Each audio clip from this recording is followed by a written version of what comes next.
अस्सलाम वालेकुम। आज के इस लेक्चर के अंदर हमने ट्रांसफार्मर वाले टॉपिक को कंटिन्यू करना है जो हमने लास्ट टाइम प्रीवियस छोड़ दिया था। तो हम इस फिगर को एनालाइज कर लेते हैं और देख लेते हैं कि इसके अंदर क्या क्या चीज़ें बाकी थी, वो हम देख लेते हैं। तो हमने मोस्टली सारी चीज़ें हमने डिस्कस कर ली थी। ब्रीथर्स के बारे में हमने लास्ट टाइम पढ़े थे। मैं इसको थोड़ा सा रिवाइज करवा दूँ क्योंकि मुझे लगता है कि शायद समझ नहीं आया होगा थोड़ा सा। तो ब्रीथर्स जो होते हैं बेसिकली वो आपके किस तरीके से होते हैं, वो ब्रीथर कुछ इस तरीके के होते हैं, ठीक है ना। और नीचे एक वेंट टाइप लगा हुआ था जिसके अंदर ऑयल होता है, ठीक है ना। क्या होता है उसके अंदर? ऑयल इसके अंदर प्रेजेंट होता है। और जो ब्रीथर्स होता है ये इट सोक्स, ये आपकी जो एयर को सोक कर लेता है, मतलब कि इट सोक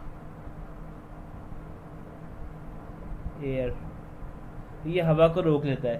क्योंकि मैंने बताया था कि जब ऑयल निकल रहा होता है तो वो एयर क्या करता है, एयर अपने अंदर वो एब्जॉर्ब करने की कोशिश करता है। जब एयर एब्जॉर्ब करने की करता है तो एयर अंदर गई, तो वो वहाँ पर, क्योंकि यहाँ पर ऑयल प्रेजेंट है, इस रीजन के अंदर ऑयल प्रेजेंट है, तो यहाँ पर क्या होगा, यहाँ पर सारी की सारी जो एयर है वो क्या हो जाएगी, ट्रैप हो जाएगी, ठीक है ना। अब हम जो अच्छा एक चीज़ और मैं यहाँ पर बताता चलूँ, हमने प्रीवियस लेक्चर के अंदर उसको डिस्कस नहीं किया, तो हम ऐसा करते हैं हम इसको लास्ट लेक्चर के अंदर ही देख लेते हैं। कहाँ गया, ऑयल के अंदर, ठीक है ना। तो ऑयल के भी सेवरल टाइप्स हैं, मैं पहले वो भी डिस्कस करवा दूँ ताकि वो टॉपिक इसी जगह पे एंड हो जाए। तो ऑयल के भी टाइप्स हैं, सेवन टाइप्स, ठीक है ना। कौन कौन से हैं? तो मेन जो आपके पास हैं वो हो जाते हैं, एक मैं यहाँ पे लिख दूँ, ड्राई ड्राई टाइप, एक होता है ऑयल टाइप, ठीक है। तो ऑयल टाइप 7 तरह के ऑयल है हम कह रहे हैं यहाँ पे, एक ऑयल टाइप और एक ड्राई टाइप है। तो ड्राई टाइप के अंदर क्या होता है कि ट्रांसफार्मर के अंदर बेसिकली एयर ब्लास्ट होता है, मतलब कि एयर ब्लास्ट एक तरीके से कहते हैं कि उसके अंदर एयर भरी हुई होती है और अंदर कंप्रेस्ड एयर भरी हुई होती है जिसकी वजह से कंडक्टिविटी नहीं होती, ठीक है ना। और एक होती है नेचुरल एयर, नेचुरल, मैं यहाँ पे सिंपल बस नाम बता रहा हूँ क्योंकि हमारा काम नहीं है आगे इसका, एयर नेचुरल, ठीक है ना। और लिक्विड टाइप्स के अंदर है मेरे पास 5 टाइप के हैं। कौन सा है? ओ एन ए एन, ये क्या होता है मैं आपको बता देता हूँ। ओ एन हो गया, O N A F, third one is O F A F, फिर आपके पास O N W F,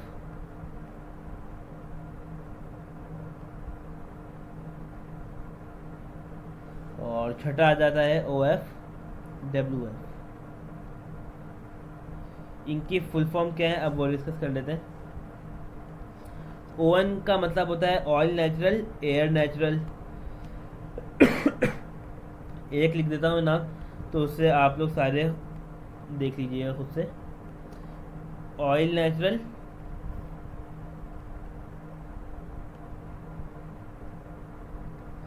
air natural, ठीक है ना। ये टाइप्स हैं इनके डिफरेंट। फिर आ जाएगा ऑयल नेचुरल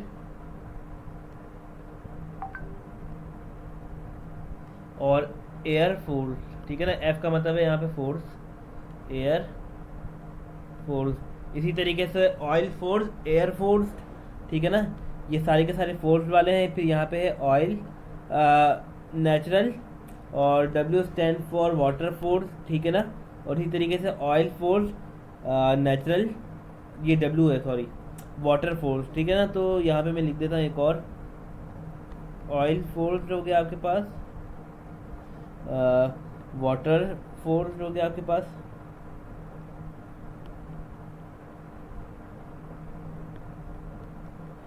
तो इसी तरीके से आपने यहाँ पर इन दोनों के नाम खुद से लिख लेना है। तो ऑयल के टाइप से जो कि हमने यहाँ पर कवर कर लिए, ठीक है ना। तो जितना डिटेल में हम पढ़ रहे हैं तो इतना डिटेल में आपने अभी तक नहीं पढ़ा होगा, तो इससे अच्छा इसको ज़रा ठीक से देख लें, ताकि थ्योरी के अंदर अगर कुछ आ जाता है तो आप अच्छे से लिख सकेंगे इसको, क्योंकि हमने इसको काफ़ी डिटेल के अंदर देख लिया है, ऑयल के बारे में भी, और फिर ऑयल की टाइप्स हमने देख लिए, तो कुछ अच्छा इम्पैक्ट पड़ जाएगा पेपर के अंदर। तो यहाँ तक तो हम आ गए, ठीक है ना। अब आगे आ जाते हैं। तो यहाँ पर हम जा रहे थे, तो यहाँ पर एक चीज़ और बताता चलूँ कि जो ये वेंट होती है, वेंट के अंदर यहाँ पर होता है सिलिका जेल, जो कि सबको पता है सिलिका जेल क्या होता है, जो कि वाटर को एब्जॉर्ब कर लेता है, ठीक है ना। वाटर को एब्जॉर्ब कर लेता है, जिसकी वजह से आपका जो यहाँ पे ट्रैप हो जाते हैं इन चीज़ें। तो हमने यहाँ पे अभी तक ये चीज़ें डिस्कस कर ली हैं, ठीक है। कूलिंग फ़ैन, रेडिएटर आपको मैंने बता दिया है। रेडिएटर क्या होता है, हीट सिंक होते हैं। तो रेडिएटर और हीट सिंक बात एक ही है। ये ऑयल पंप है जो कि यहाँ से ऑयल को ऊपर की तरफ लेके जाता है। बुशिंग है, बुशिंग के बारे में पढ़ लेते हैं। बुशिंग क्या होते हैं, बुशिंग आपको वोल्टेज लेवल प्रोवाइड करके देते हैं कि जहाँ पर नंबर ऑफ डिस्क ज़्यादा होती है वो आप वहाँ पर वो बताते हैं कि वो चीज़ इनपुट है। इनपुट तो खैर नहीं, हम वहाँ पर कह सकते हैं कि वहाँ पर जो वोल्टेज है वो वोल्टेज लेवल क्या है, हाई वोल्टेज लेवल है। तो बुशिंग अगर क्या बताती है हमें, वोल्टेज लेवल के बारे में बताती है। तो मैं यहाँ लिख देता हूँ bushing tell us about high voltage और लो वोल्टेज, ठीक है ना। एच वी मतलब high voltage and low voltage. तो जहाँ पर नंबर ऑफ डिस्क ज़्यादा होंगी, कुछ इस तरीके की डिस्क अगर आपको दिख रही हैं और वो ज़्यादा है, तो आपको पता होना चाहिए कि वहाँ पर हाई वोल्टेज होगा, ठीक है ना। अगर नंबर ऑफ बुशिंग ज़्यादा है तो वहाँ पर क्या होगा, आपके पास वहाँ पर होगा हाई वोल्टेज, और अगर कम बुशेज हैं तो वहाँ पर आपके पास होगा लो वोल्टेजेस, ठीक है ना। तो बुशिंग एक तरह से आपके ट्रांसमिशन लाइन मतलब के वोल्टेज लेवल आपको प्रोवाइड करती है। अच्छा, एक चीज़ आपको और बताता चलूँ एडिशनली, वो खैर हमने आगे पढ़ना चाहिए, लेकिन मैं आपको एक चीज़ बता रहा हूँ अभी से ही, कि जिस तरीके से आपको एक ओहम लॉ के बारे में पता है, ये एडिशनल नॉलेज है, ठीक है ना। तो मैं इसको स्टैटिक बना रहा हूँ। V equals to I R होता है। हम बोलते हैं कि एक रजिस्टर है, वो किसको अपोज करता है, करंट को अपोज करता है, ठीक है ना। इसी तरीके से मैग्नेटिक फील्ड को भी मैग्नेटिक फील्ड भी अपोज होती है, ठीक है ना। मैग्नेटिक फील्ड भी क्या होती है, अपोज होती है। अगर मैं बोल दूं कि एक एमएमएफ है या एक फील्ड है, ये एक फ्लक्स है, फ्लक्स हमेशा वहाँ से पास होता है जहाँ पर लो रिलक्टेंस होती है। लो रिलक्टेंस का मतलब होती है कि जहाँ पर एक तरीके से मैं बता दूँ, मटेरियल वाइज रिलक्टेंस चेंज होती है, ठीक है ना। तो कंडक्टिविटी को हम इसको इन शॉर्ट नाम दे सकते हैं कि समझाने के लिए, कि एक तरह की कंडक्टिविटी होती है। अगर लो रिलक्टेंस होगा, ठीक है ना, कंडक्टिविटी अगर स्ट्रॉन्ग नहीं होगी तो वहाँ पे फायर ट्रैवल नहीं करेगा। एक तरह से मिसाल ले लें कि ये आपका रजिस्टर है और ये आपका फायर है, ठीक है ना। तो फायर फ्लो नहीं करेगा। तो इसकी मिसाल ऐसी है, मैं यहाँ पे बना देता हूँ जल्दी से। ट्रांसफार्मर, यहाँ पर जब हम वाइंडिंग्स करेंगे, ठीक है ना, जब वाइंडिंग्स करेंगे तो वाइंडिंग्स के थ्रू क्या होता है, एमएमएफ प्रोड्यूस होता है, ठीक है ना। तो जो कि इस डायरेक्शन के अंदर या किसी भी डायरेक्शन के अंदर वो प्रोड्यूस हो सकता है। तो मैंने इसको रैंडम ही बना दिया अभी फ़िलहाल।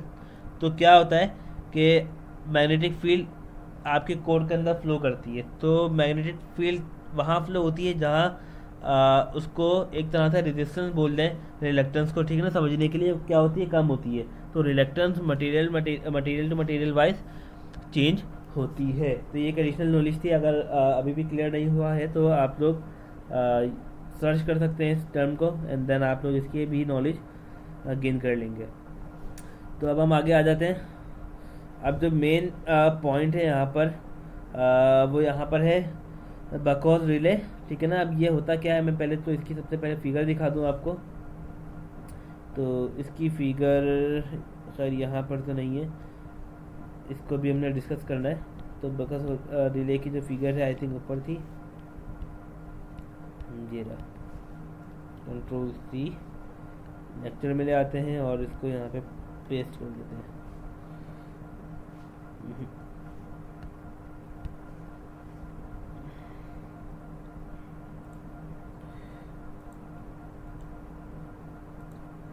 तो इसको मैंने यहाँ पे लगा दिया है।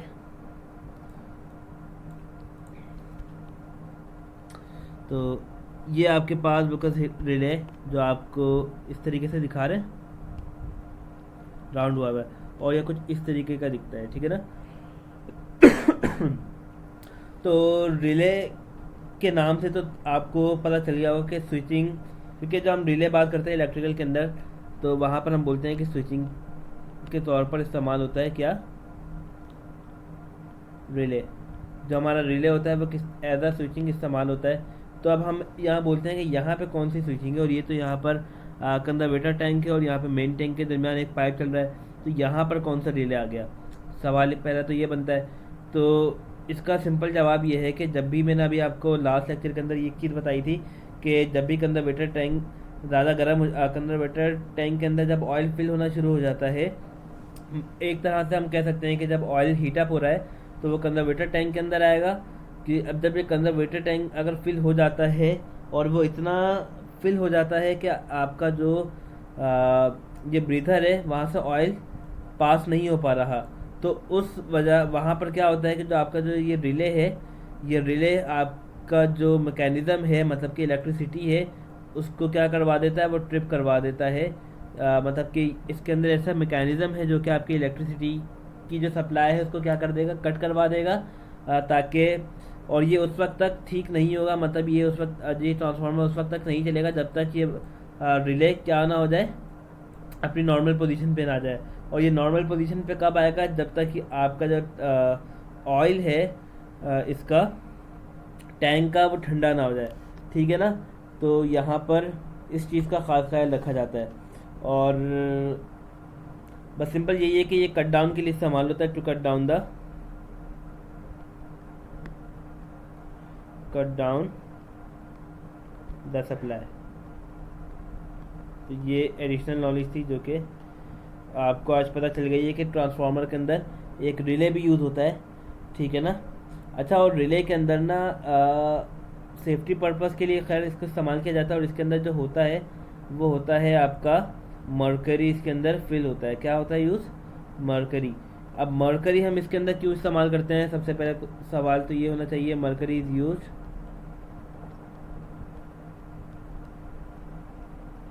जैसे ही टेम्परेचर राइज होता है ना, तो मरकरी का भी टेम्परेचर वैसे ही राइज होना शुरू हो जाता है। क्योंकि अगर आपके घर में थर्मामीटर है दूसरा वाला, तो उसके अंदर भी मरकरी फील्ड होता है, यहाँ पर मरकरी यहाँ पर फील्ड होता है। जैसे ही उसको टेम्परेचर मिलता है वो राइज होना शुरू हो जाता है। तो बिल्कुल इसी तरीके से इस रिले के अंदर भी मरकरी फील्ड होता है। जैसे जैसे टेम्परेचर राइज होता है ये अपना फंक्शन करना स्टार्ट कर देता है, और एक टाइम ऐसा आता है जैसे कि हम थर्मामीटर में बोलते हैं कि ये इसकी लास्ट लिमिट है 105 डिग्री। ये क्योंकि थर्मामीटर की लास्ट लिमिट होती है आई थिंक 104 या 105। अगर इससे ज़्यादा होता है तो हम बोलते हैं कि थर्मामीटर अब ख़राब हो गया है, ठीक है ना, मतलब अगर इससे ज़्यादा चले जाए। तो मरकरी के अंदर भी ऐसा ही सिस्टम है कि ये जैसे ही टेम्परेचर राइज करता है ये अपना टेम्परेचर बढ़ाना शुरू कर देता है। जब ये बढ़ाना शुरू करेगा बिकॉज रिले के अंदर, तो इन शॉर्ट अगर उसके लिमिट से वो एक्सीड कर जाएगा तो आपका जो सिस्टम है ये क्या हो जाएगा, आउट ऑफ कंट्रोल हो जाएगा, जिसकी वजह से वो जो सप्लाई को क्या कर देगा, कट डाउन कर देगा, ठीक है। तो आई होप ये समझ में आ गया ये पार्ट, एक कौन सी चीज़ कहाँ पर हमने इस्तेमाल की है। अब हम यहाँ पे एक टॉपिक और स्टार्ट कर देते हैं, दैन फिर अपना इस वीडियो को एंड करते हैं। छोटा सा टॉपिक है, ज़्यादा बड़ा नहीं है। तो हम यहाँ पर डिस्कस करने वाले हैं लॉसेस के बारे में।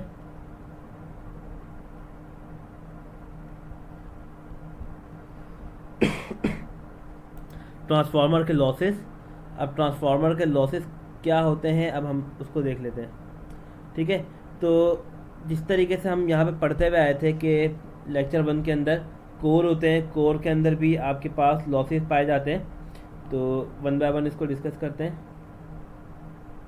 कोर लिखता हूँ मैं यहाँ पर, और कोर के अंदर आपके पास 2 तरह के लॉसेस होते हैं। मैं पहले यहाँ पे दोबारा से एक ट्रांसफार्मर का एक कोर बना लूँ।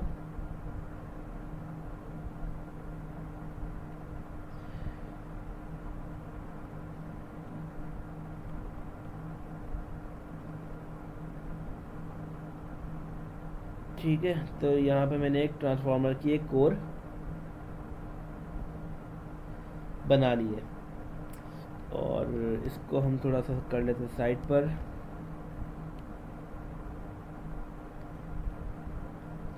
ठीक है ना, मैंने एक रिले बना ली है और जिस तरीके से हमने अभी डिस्कस किया था इसी लेक्चर के अंदर, प्रीवियस लेक्चर के अंदर, कि यहाँ पर इंसुलेशन बनी हुई होती है, इंसुलेशन प्रोवाइड की जाती है।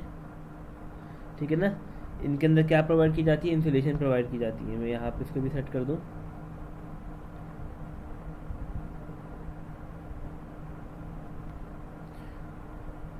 ठीक है, तो इंसुलेशन यहाँ पे प्रोवाइड की जाती है। इंसुलेशन जब प्रोवाइड की जाती है तो कोर के अंदर भी दो तरह के लॉसेस होते हैं। कौन कौन से लॉसेस होते हैं, तो हम वो पढ़ लेते हैं और वो देखते हैं। तो जो पहला लॉस होता है वो होता है हिस्टेरिसिस लॉस।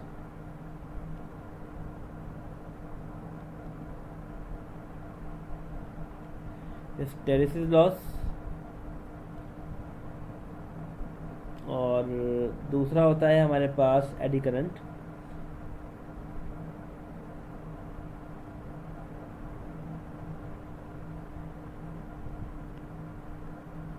ठीक है, मतलब हमारे पास जो लॉसेस होते हैं वो दो तरह के होते हैं। एक होता है हिस्टेरिसिस लॉस और एक होता है एडी करंट। अब हिस्टेरिसिस लॉस जो है वो होता है ड्यू टू मटेरियल। अगर मैं यहाँ पर हिस्टेरिसिस लॉस की बात कर लूँ तो ये होता है ड्यू टू मटेरियल।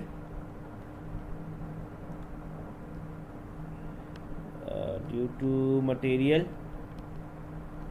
ये क्या होता है असल में, जब ये आपका एक कोर है, इसके अंदर जैसे ही यहाँ पर मैग्नेटिक फील्ड इंड्यूस होती है, जैसे ही यहाँ पर एक वोल्टेज अप्लाई करते हैं, आपने यहाँ पे वोल्टेज अप्लाई किया, वोल्टेज जैसे ही अप्लाई होता है तो यहाँ पर एक इलेक्ट्रोमैग्नेटिक वेव सेटअप हो जाती है जो कि कोर को क्या कर रही होती है, एनर्जाइज कर रही होती है। जैसे ही ये कोर को एनर्जाइज कर रही होती है तो यहाँ पर मैग्नेटिक फ्लक्स की वजह से आपका जो इस तरीके की एक मैग्नेटिक लाइन बनना शुरू हो जाती है, मतलब कि इस तरह का एक भंवर जैसा राउंडनेस आपके कोर के अंदर प्रोड्यूस हो जाता है।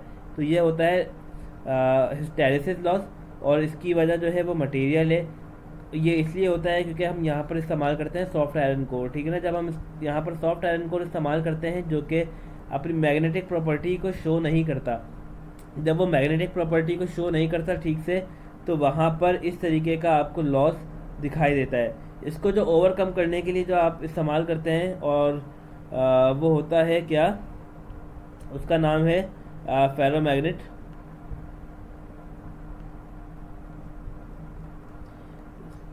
चेंज करूँ मैं ज़रा,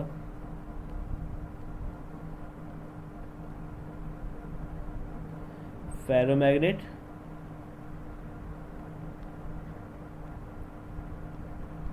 ठीक है ना, ferromagnet is use for removing hysteresis loss. ठीक है ना, मतलब कि ये जो मैंने आपको पॉइंट बताया है ये पॉइंट है टू ओवरकम, इसको ओवरकम करने के लिए। लेकिन ये बहुत कह सकते हैं कि कॉस्टली है, तो इसलिए हम वहाँ पर फेरोमैग्नेट को यूज़ नहीं करते। हम अपने ट्रांसफार्मर के अंदर सॉफ्ट आयरन कोर इस्तेमाल करते हैं ताकि एक्सपेंस कम से कम हो सके और लॉस को फिर हम डिफरेंट तरीके से हम इसको कम कर सकते हैं। ठीक है ना, अब जो एडी करंट होता है वो करंट की वजह से होता है। अब वो कैसे होता है, जब हमने ई और आई के अंदर उसको हमने ब्रेक किया था, आपको याद होगा कि लास्ट टाइम हमने इसको कुछ इस तरीके से ई एंड आई के अंदर ब्रेक कर लिया था क्योंकि हमें लेमिनेशन करनी होती है।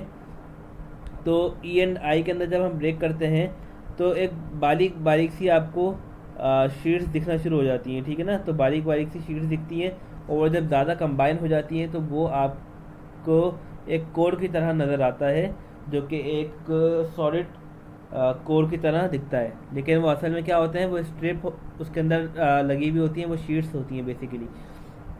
तो एडी करंट क्या होता है, एडी करंट उसके अंदर फ्लो करता है। अगर एडी करंट को ओवरकम इस तरीके से किया गया कि जब ये आपके पास ये कोर दिख रहा है, जब ये कोर दिख रहा है तो आपके पास जो एडी करंट होता है, एडी करंट करंट फ्लो करता है और अपने कोर के अंदर वो घूमना शुरू हो जाता है। वो हिस्टैरिसीस लॉस की तरह नहीं है, लेकिन एडी करंट यहाँ पर करंट फ्लो करना शुरू हो जाता है, जिसकी वजह से आपकी जो बॉडी है वो क्या होना शुरू हो जाएगी, जो कोर की जो बॉडी है वो हीटअप होना शुरू हो जाएगी। ये क्या हो जाएगी, हीटअप हो जाएगी। ये जब हीटअप होगी तो उसकी वजह से पावर लॉस होगा। पावर लॉस कैसे होगा, I²R, ये बेसिक फार्मूला है।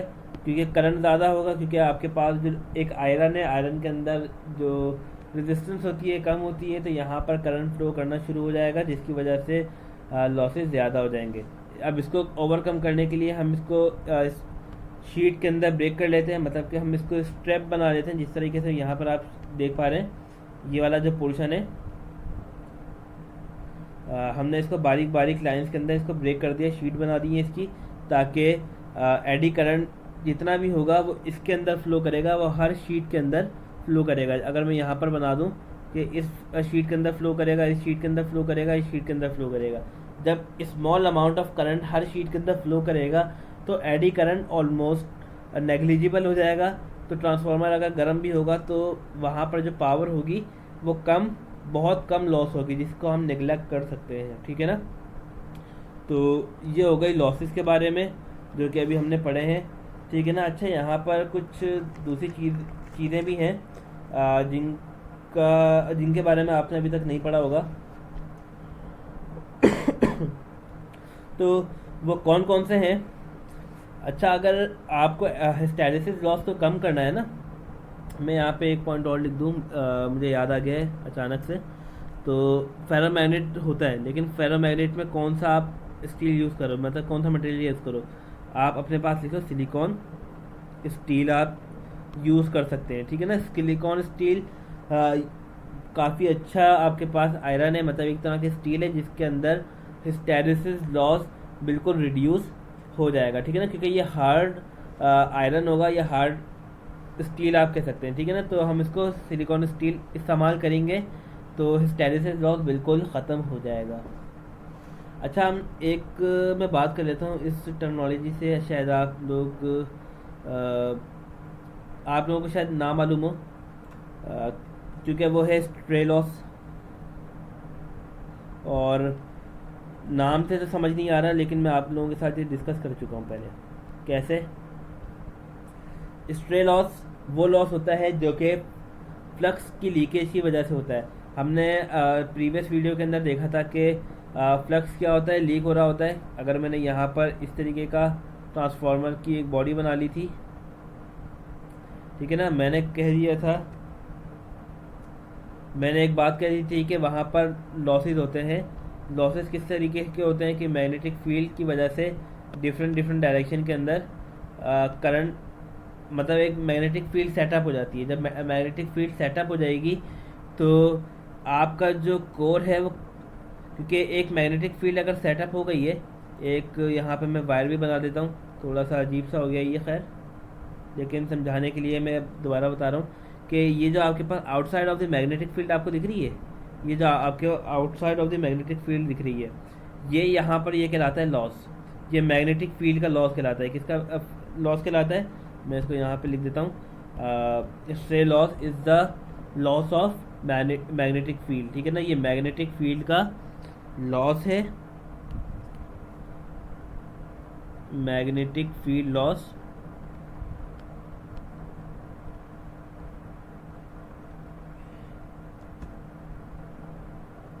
ये मैग्नेटिक फील्ड का लॉस होता है, क्योंकि जो कुछ फ्लक्स ऐसा होता है जो कि कोर के अंदर नहीं जा पाता। जब कोर के अंदर नहीं जा पाता तो वहाँ पर उसको इलेक्ट्रॉन, जो मैग्नेटिक फ्लक्स है, जो मैग्नेटिक लाइन है, वो बाहर फ्लो होंगी, जिसकी वजह से फ्लक्स चेंज नहीं होगा, और जब फ्लक्स चेंज नहीं होगा तो आपका वोल्टेज सेटअप नहीं होगा। तो ये जो आउटसाइड ऑफ द फील्ड जो बन रही है, कोर के बाहर जो आपके पास ये फील्ड लाइंस बन रही हैं, ये असल में लॉसेस हैं, स्ट्रे लॉसेस का, और इसको हम नाम देते हैं लीकेज फ्लक्स, ठीक है ना, लीकेज फ्लक्स। तो आई होप अब ये टर्मिनोलॉजी आपके माइंड में आ गई है, और इंशाल्लाह इसके अंदर कोई इशू नहीं होगा, ठीक है ना। और ये हमेशा हाई पावर ट्रांसफार्मर के अंदर पाया जाता है, ठीक है ना, हाई पावर ट्रांसफार्मर के अंदर पाया जाता है। जैसे क्या, अगर मैं स्मॉल ट्रांसफार्मर की बात कर लूँ, जो कि छोटे छोटे ट्रांसफार्मर होते हैं जो कि लैब्स के अंदर यूज़ होते हैं, तो उसके अंदर ये चीज़ नहीं होती, ठीक है ना। स्ट्रे लॉसेस के अंदर पाया नहीं जाता। उस चीज़ का खास ख्याल रखना है कि वहाँ पर स्ट्रे लॉसेस नहीं होते। स्ट्रे लॉसेस वहाँ होते हैं जहाँ पर पावर ट्रांसफार्मर लगे होते हैं, जहाँ पे पावर डिलीवर हो रही होती है, पावर ट्रांसफ़र हो रही होती है, ठीक है ना। तो वहाँ पर स्ट्रे लॉसेस अकर होते हैं। इसी तरीके से आपके पास एक लॉस है डाई इलेक्ट्रिक लॉस, ठीक है ना। ये आपके पास होता है ड्यू टू इंसुलेशन। मैं यहाँ पे मेंशन कर दूँ डाई इलेक्ट्रिक। अब यहाँ पर सवाल ये होना चाहिए कि डाई इलेक्ट्रिक लॉस कैसे होगा, कि आपको मालूम है कि हमने जो ई एंड आई के अंदर इसको जो लेमिनेटेड हमने इसको किया था, तो यहाँ पर हमने इंसुलेशन लगा दी थी। जब इंसुलेशन लगा देंगे, क्योंकि अब एक कोर है, यहाँ पर मैंने इसको थिन वायर से इसको ब्रेक कर दिया, ठीक है। यहाँ पे करंट है और बीच में मैं इंसुलेशन बनाने की कोशिश करता हूँ कि इंसुलेशन बना सकूँ। मैंने इसको थोड़ा सा मोटा बनाया ताकि समझ आ सके कि हम कर क्या रहे हैं। फिर यहाँ पर एक और ई एंड आई की एक प्लेट है, यहाँ पे फिर दोबारा करंट फ्लो हो रहा है, यहाँ पर भी करंट फ्लो हो रहा है। जब करंट फ्लो हो रहा है तो वोल्टेज सेटअप होगा, वोल्टेज सेटअप होगा तो यहाँ पर ये एज अ कैपेसिटर काम करता है, क्योंकि आपको भी पता है कि यहाँ पर भी करंट वोल्टेज होता है, यहाँ पे भी वोल्टेज होता है, लेकिन बीच में एयर होती है। जब बीच में एयर होती है तो वो एज अ डाइलेक्ट्रिक काम करता है। और जब हमने यहाँ पर अपने ई एंड आई को तोड़ा था, ब्रेक किया था, अपनी शीट्स को ब्रेक किया था, जब उसके अंदर एडी करंट फ्लो होगा तो वहाँ पे वोल्टेज सेटअप होगा। वोल्टेज सेटअप होने की वजह से और बीच के अंदर इंसुलेशन प्रोवाइड की गई है, तो इनके दरमियान एक डाई इलेक्ट्रिक प्रोड्यूस हो जाएगा, जिसकी वजह से भी लॉस अकर हो रहे होते हैं, ठीक है ना। और एक तरह का लॉस और है जो कि इंटरनल लॉस है ट्रांसफार्मर का, उसके बारे में खैर इतना वो डिटेल नहीं है, तो वो एक लाइन का ही है, मैग्नेटो रिस्ट्रिक्शन। अब ये कौन सा लॉस है? ये वो लॉस है जो कि कह सकते हैं कि ट्रांसफार्मर के अंदर अकर होता है। जैसे कि आपका जो मैं यहाँ पे पिक्चर दिखा दूँ, ये आपके जैसे बुशेस हो गए, आपके जो कनेक्शंस हो गए, यहाँ पर कहते हैं कि मतलब साउंड की वजह से, साउंड का मतलब ये है कि यहाँ पर रेयर एंड टेयर का फिनोमेना अप्लाई हो रहा है, मतलब कि यहाँ पर अपने आपको हल्का हल्का सा एंड की तरह एंडिंग कर रहे होते हैं, मतलब कि ख़त्म कर रहे होते हैं। जैसे कि मैं अगर आपको एक मिसाल दूँ नट बोल्ट का, नट बोल्ट क्या होता है कि हम उसको अगर वो एक जगह पे लगा हुआ है कि ये एक नट है, ठीक है, और साथ में एक बोल्ट भी लगा हुआ है, तो अगर मैं इसको बार बार ओपन करूँगा, फिर इसको बंद करूँगा, ओपन करूँगा, बंद करूँगा, तो आप जहाँ पे ये जो नट लगा हुआ होगा, एक तो वो जगह रफ हो जाएगी, जिसकी वजह से वो जगह डैमेज हो सकती है। तो इसी तरीके से जो मैग्नेट रिस्ट्रिक्शन है, ये एक तरीके का हम कह सकते हैं कि साउंड प्रोड्यूस करते हैं। तो साउंड, इसको सही से लिख दें, sound is the cause of it,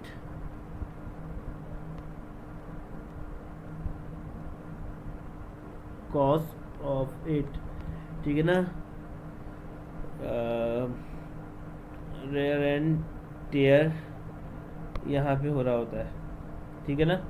तो मतलब कि एक तरीके से अपने आप को तबाह कर रहे हैं आहिस्ता आहिस्ता, तो लेकिन इतना इफ़ेक्ट होता नहीं है। ये एक तरीके से हम कह सकते हैं कि नेग्लिजिबल होता है ये, क्योंकि काफ़ी टाइम के लिए हमारा जो ट्रांसफार्मर है वो चल जाता है, तो उसको हम नेगलेक्ट कर देते हैं। तो आज के जो टॉपिक है, हमने उसके अंदर काफ़ी सारी चीज़ें डिस्कस की हैं। आई होप समझ आ गई होंगी चीज़ें, और आपको इंशाल्लाह ट्रांसफार्मर के अंदर कोई भी इशू नहीं होगा। अच्छा, ये जो एक पिक्चर थी जो मैंने कहा था डिस्कस करते हैं, तो ये रहे वो पिक्चर्स। तो अगर मैं आपको बोलूँ कि अगर आप इसकी लेबलिंग करें, तो आई होप आप कर सकेंगे इसकी लेबलिंग भी, कि ये आपके पास कंजर्वेटर टैंक है, कंजर्वेटर,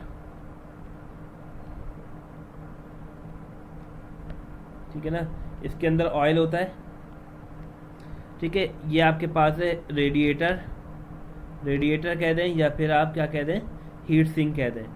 ये आपके पास है बुशिंग, ठीक है ना, ये बुशिंग आ गया आपके पास।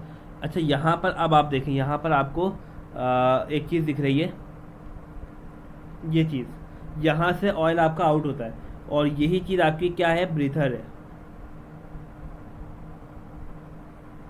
ये क्या है, आपकी ब्रीथर्स है। और ब्रीथर्स के नीचे एक छोटी सी आपको कुछ इस तरीके का दिख रहा होगा, और हल्का सा टेढ़ा सा। तो ये असल में क्या है, यहाँ पर आपके पास सिलिका जेल की एक लेयर है। इसको मैं छोटा कर लूँ ज़रा। सिलिका जेल की एक लेयर है, ठीक है ना, जो कि सोक कर लेती है वाटर में, ठीक है। और इसी तरीके से ये आपके पास है मेन टैंक।